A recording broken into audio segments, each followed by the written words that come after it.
One thing we wanted in the gameplay for WWE 2K15 was a new set of control to go along with the new pacing of the matches. Bring in, any game, once there's a console transition, it can be difficult. The one thing that the designers really wanted to do was revolutionize and evolve this game. One of the things that we realized is that the games to date had somewhat of an arcadey feel to them. I've been playing and working on these games for a lot of years, Fundamentally, the characters may be different, but they all play the same.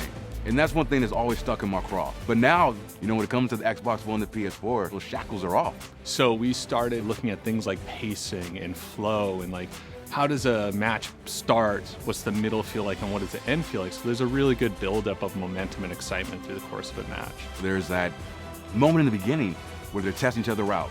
They get into their chain wrestling, side headlock, cool transitions here and there to kind of gradually build the audience into the match before they start getting into their signature offense. We switched to a more cinematic camera. It focuses in on the characters' faces. If Randy Orton's, the one putting the hold on him, you see that he's fighting for that extra little, twerk. And I'm happy to say that we finally been able to, implement that in this year's feature, and it just changed the game.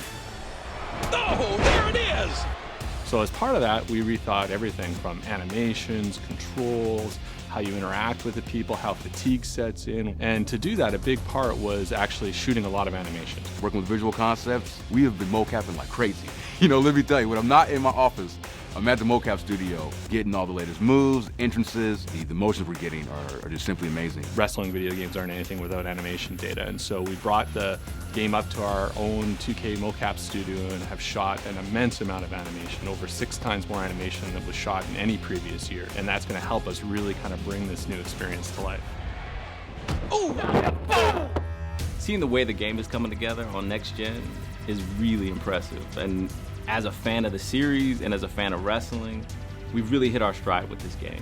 And as beautiful as this game looks, it's the gameplay that's going to keep them entertained and playing this game for months, years on end. All that hard work, the long hours, it's all worth it. Once it's out there on the shelves and the players get a chance to experience it for themselves. And that's what we're in this for. As a fan of wrestling, as a fan of the WWE, that's a feeling like no other. It really is.